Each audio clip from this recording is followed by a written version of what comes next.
On this episode of the Ask Mike Reinold Show, we talk about the medial patellofemoral ligament, we talk about manual therapy, and we talk about putting together a study group in your clinic.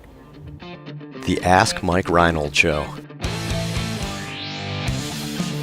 Helping people feel better, move better, and perform better.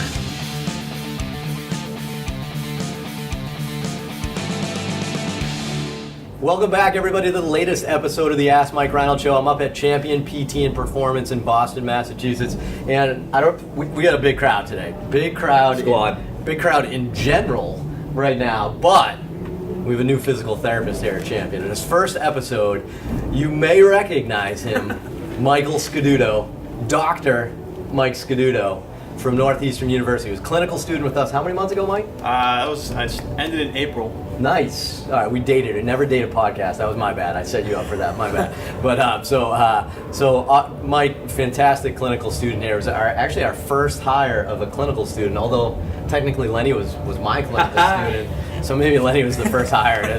But technically our first clinical student, which makes us super proud in a lot of ways, but also shows how great of a person Mike is. Like, so not to start an episode on Mike right now, but like in terms of like how you get a job, like everybody always asks how do you get a job. Everybody says like, you know, like how do we do our system and stuff. Well, you get a job by being a good person, by fitting the culture, by having a good personality, right? And Mike came in and we taught him all our systems and did his stuff, and it's clinical. He mastered how to like wash tables and stuff like that, and it's pretty good. And did a good job. But he was clear that he was someone that fit our system. So super proud to have you, Mike. Excited to be here. Awesome. He's from New Jersey. That's probably the bigger thing. Awesome. Yeah. Also a Jersey guy. So. Yes. So Jersey guy. We know how to get along with people. That's good.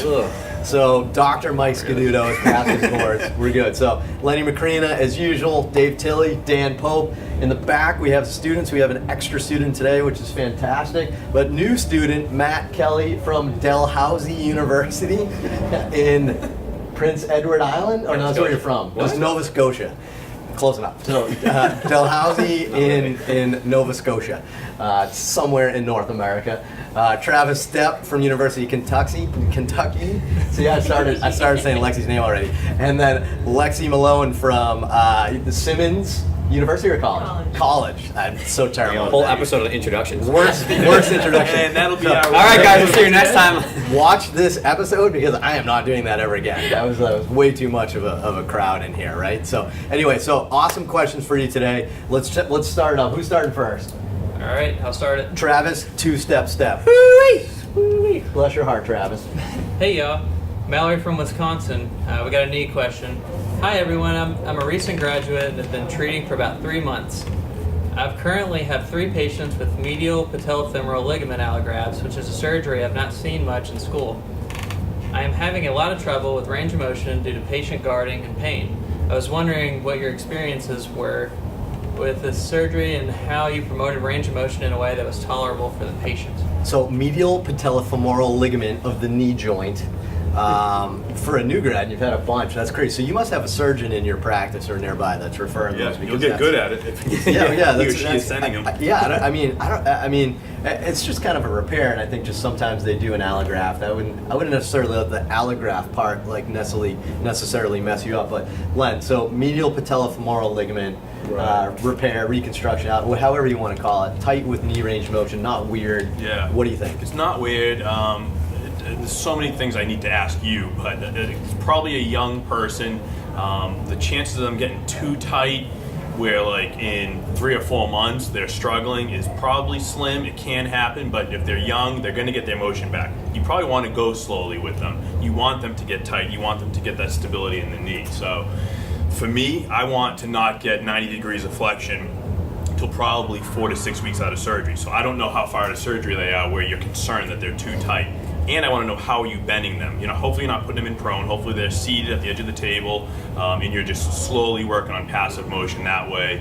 I don't like supine passive motion. I think it puts them in a bad position. It's a vulnerable position. So seated, easy bouts of motion. They need to be doing stuff on their own. I don't know if I want to put them on the bike yet, but I think I want somebody, or somehow maybe they're coming to you a little more frequently for a week to get on top of the motion, and they need multiple bouts of motion throughout the day somehow. The only thing I would add, and maybe have Dan, Dave kind of jump in on this one too, just briefly on this, but I feel like when you're a new clinician, one of the things you struggle with sometimes is you're either, I think it's gauging your intensity. I don't know if that's the right word. So I wonder if you're just being a little bit too cautious or a little bit, less, aggressive is the wrong word. I don't want that to come across wrong, but like I wonder if maybe you're not pushing as hard, because you gotta figure that out. So if you have 3 in a row that are all super tight, it's either the surgeon really tightening them up, which I wouldn't rule out, right. or perhaps like maybe you're just not doing range of motion enough or as intense or encouraging it. Flip that maybe you're too aggressive because you're freaking out that they're getting tight,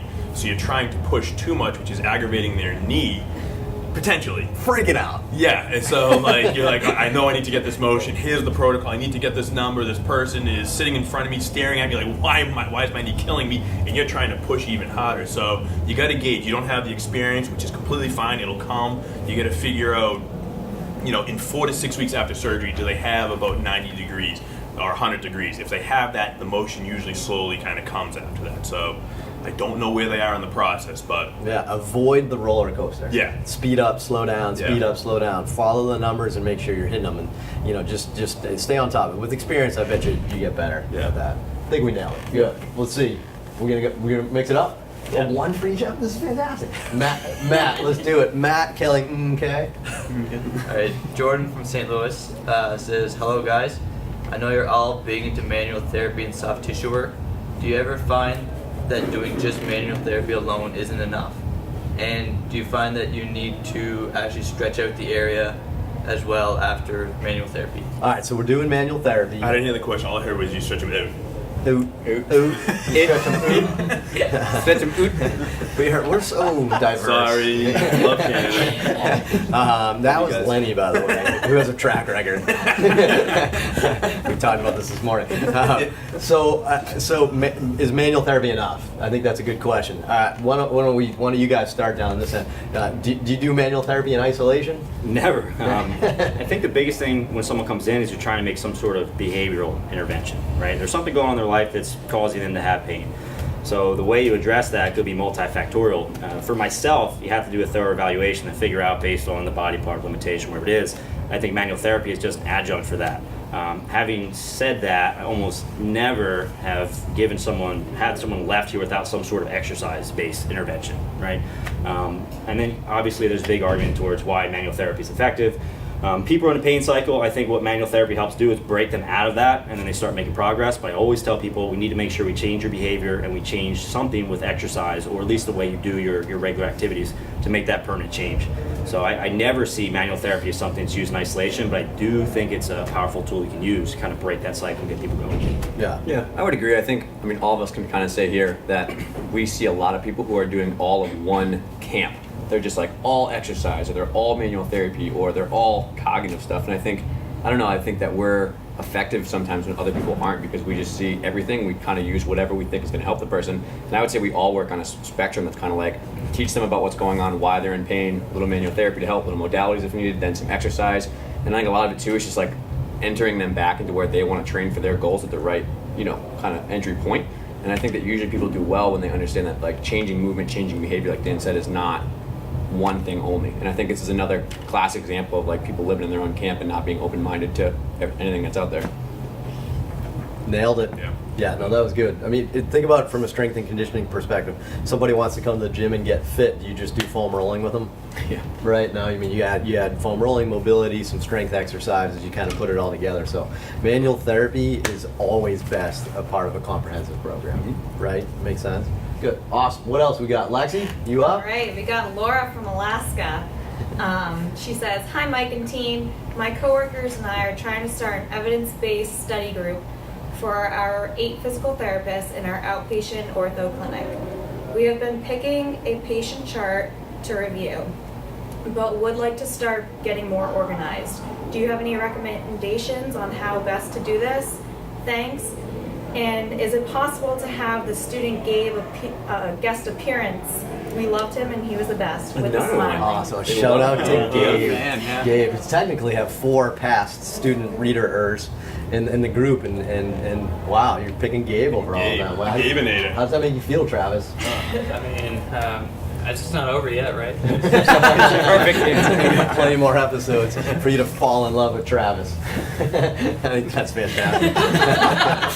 All right, so good question actually. So you're trying to start a study group in your clinic, which is great. I've done this a bunch. I've started these journal clubs. I guarantee you Dave has too, but I haven't gotten that far yet. Myself. Right. So I was just gonna say that. I feel like I was the only one interested all the time. Like you make the students do it, even though they don't really want to do it. Like and that type of thing. So I know. So I want to hear what you guys have done in past clinics, obviously. And Lenny and I have worked together a bunch. And I kind of want to hear Mike's perspective at school because you do study groups in school quite a bit. I know our friend Dan Lorenz, who we love to give shout outs on this. He puts pictures on Twitter all the time of him and his group doing journal articles, but their approach was interesting, and I wanted to think of that. They're doing a chart review and then talking about it, which I think there's pros and cons to that. I think the pros it's super relevant, and the cons are, I wonder if people are going to be a little skittish to talk about that. It's almost like saying, well, you're not doing it right, or there's a better way to do it, that type of thing. So I like the idea, but like versus, a chart review versus just like a timely journal article thing, I think you can pick and choose the topics that the staff's interested in. Have like one person like be in charge each month. So Dan's got this month. Dan loves to do cartwheels, right? So he's gonna find 3 relevant articles on cartwheels, and he's gonna trust me. he's gonna try to find those articles and then share them, and then everybody reads them and kind of gets together. So that would be my suggestion. But I don't know. Let's maybe start, Len. Like I don't know. Have you done anything different? I like the concept. I like it because we did that in Birmingham. We did a mortality morbidity type meeting where once a month we would present a patient.